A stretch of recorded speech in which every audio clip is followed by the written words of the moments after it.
নমস্কার বন্ধুরা, কেমন আছো তোমরা? আশা করি সবাই ভালো আছো। সুদীপী কিচেনে তোমাদের সবার স্বাগত। আজ বানাবো আমি এঁচোড়। দেখো কাঁঠালগুলো খুব ছোট ছোট, তো তেল নিয়ে নিয়েছি আর কাঁঠালগুলো কেটে নেব।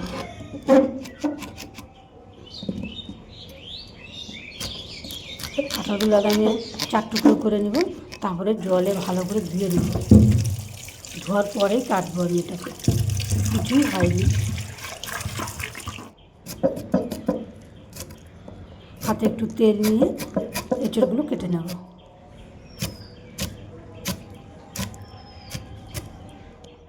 তো কাটা হয়ে গিয়েছে, এবার সেদ্ধ করে নেব।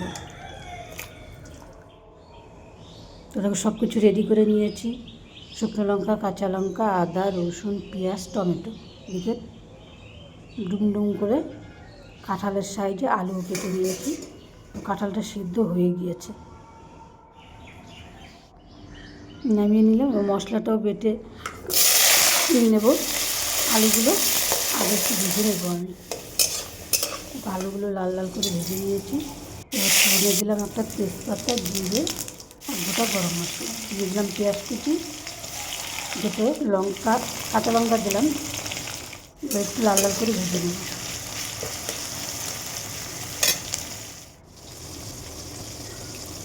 দিয়ে দিলাম স্বাদ মতো লবণ, এদিকে দিয়ে দিলাম টমেটো কুচি, দিয়ে দিলাম। ওটা একটু ভাজা হয়ে গেছে, এখন দিয়ে দিলাম হলুদ, দিয়ে দিলাম বাটা মশলাটা, মাটি ধোয়া একটু জল দিয়ে দিলাম। ভালো করে কষিয়ে নিয়েছি মশলাটা, কাঁঠালটা দিয়ে দিলাম।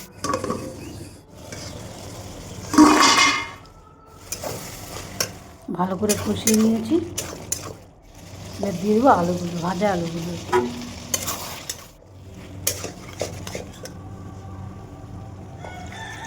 খুব সুন্দর করে কষিয়ে নিয়েছি। এবার দিয়ে দিলাম একটু গরম জল।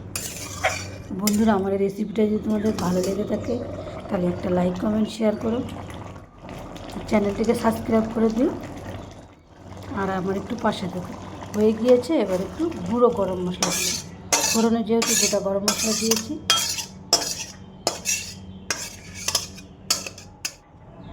নামিয়ে নিলাম। এই হলো আজকে আমার রেসিপি। শুকনো লঙ্কা একটু কমই দিয়েছি। তো ভিডিওটা এখানেই শেষ করছি। তোমরা ভালো থেকো, সুস্থ থেকো। দেখা হবে নতুন একটা ভিডিওতে।